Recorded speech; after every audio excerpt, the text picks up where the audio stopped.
atomization of society, or maybe the atomization of society and of political movements as well, how do we assure that this movement does not become too atomized, that people can stay strong in their solidarity with one another? Thank you. Yeah. I found it surprising that you said that we should try and create a movement that could force somebody in power to do something that's more like we want. As opposed, do you not think that we are able of creating a movement that is fully democratic, that we can do things for ourselves? Similarly, I was surprised that you were saying that we need to force capital to take on the externalities. I don't think capital is going to do that. So yes, we should try and force it, and we'll win some great things while doing that. But we've got to force it while being aware that we're only going to be able to force it that far. And at the same time, we've got to be creating our own alternative forms of power. Yeah, what do you think about that?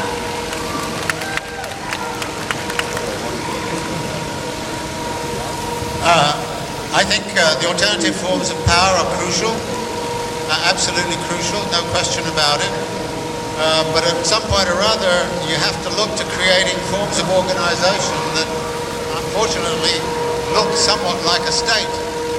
Now, you may not like that, but you have to do it. And there are some issues that need to be covered in, I think, a different organizational form than those which are often being proposed in movements of this sort. These are what we call tightly coupled systems. For example, you don't want to have an assembly of air traffic controllers having a discussion over whether planes should turn left or right. You want a tightly coupled system of authority and structures that actually organizes things. And if a nuclear power station goes on the blink, you don't call an assembly like this and have a discussion for 2 days as to what to do about it. You can't do that. So to the degree that our society has a lot of these what I call tightly coupled systems, we need to invent democratic ways of managing and organizing those tightly coupled systems so that they can work in a way to the benefit of all rather than to the benefit of very few people. And this means that some organizational form is required that actually has a hierarchical structure rather than a horizontal kind of structure. Now, right now, there is a tremendous interest in increasing the horizontality of organizational forms. And I think that's terrific and it's great, but you've got to understand there are certain limits to how horizontality can actually work in certain situations. And then therefore, you have to think of, this is what the social movements in, say, Bolivia teach you, is that it's a mixture of hierarchy and horizontality, and that somehow or other bringing that all together into a certain kind of mix.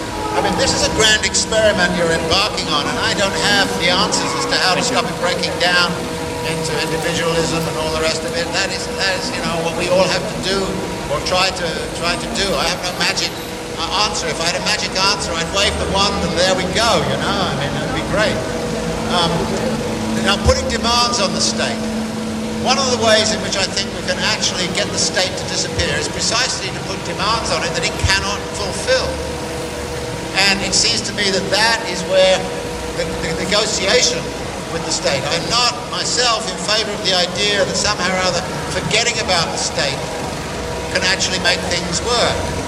It produces a certain kind of set of political possibilities which are very important. But at some point or other, you see what the state can do with its police power, with its military apparatus, with its organizational form. That has to be dismantled somehow. And the only way to dismantle it seems to me, is to actually put demands on the state that force it to dismantle it so that actually the kind of popular power you're talking about has room to flourish. Otherwise, you'll find yourself locked into sort of small spaces and kept under rapid key unless you go that way. So my feeling about the organizational form is, I think, very important to say. You've got to think about the nature of the problem you are addressing, and then think about what is the organizational form that can actually take on that problem. And something like global warming, if you look at something of that sort, you say, what is the organizational form that can solve that problem? And just to the brother who talked about, the new technologies and so on, I think the new technologies and environmental technologies are very important. But I think actually something more fundamental is involved in the environmental issue. That is, the environmental issue cannot be solved with pure technological changes. It has to be about changing lifestyles. It has to be about changing urban structures. It has to be about changing social relations. In other words, there is no single bullet kind of solution that says, hey, this technology or that technology is going to solve it. It has to be a broad-based social approach to these environmental questions.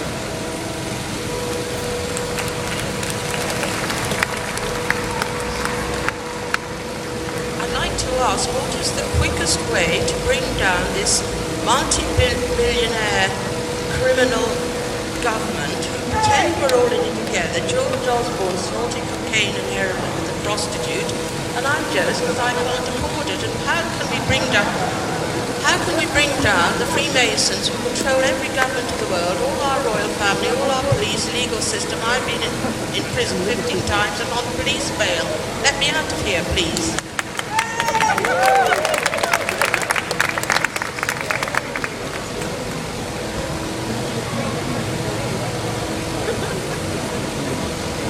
Hi, I was wondering what you think of the slogan of the 99%. It's been a very catchy phrase and many people can relate to it.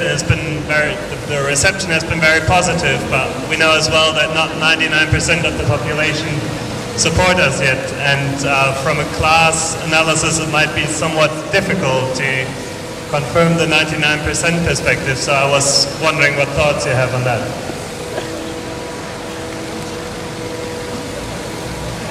Hi, I wanted to ask David to comment on something that is happening. Can you hear me? Okay, thank you. Not tech savvy. I wanted David to comment on something that's happened later this month in this country. He mentioned the shutting down of cities by the immigrant movement in the United States. And on the 30th of November, the whole country is shutting down for a day. Because of a strike by 3 million public sector workers, the biggest strike in 80 years.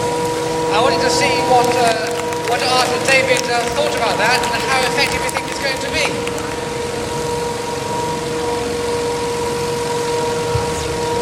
I don't know what the effect's going to be. I hope it's huge, and I hope it's a very successful strike, and I think a national strike of that kind is absolutely critical for helping to bring down the Tories and everything else. But the reason I like this idea of concentrating very much in the long term on cities is cities have a way of actually being able to get people together more easily. And if you kind of start to think about, imagine if London was the capital of a new way of actually socially relating to, individuals socially relating to each other. I mean, dare I use a word like socialism? Imagine that London was competing with the rest of the world to be the best socialist city in the world, or the best anarchist city in the world, or whatever you want to call it. And in that regard, you'll be surprised, actually, the 99% makes a lot of sense, particularly in urban settings. If I look at New York City and say, who controls the development process in New York City? Okay? Is it the 99% or is it the 1%? It's 1%. It's 1% of the developers and the financiers and this billionaire mayor we have, Bloomberg. So it is indeed the 99% of the population in New York doesn't get to actually decide about how the city shall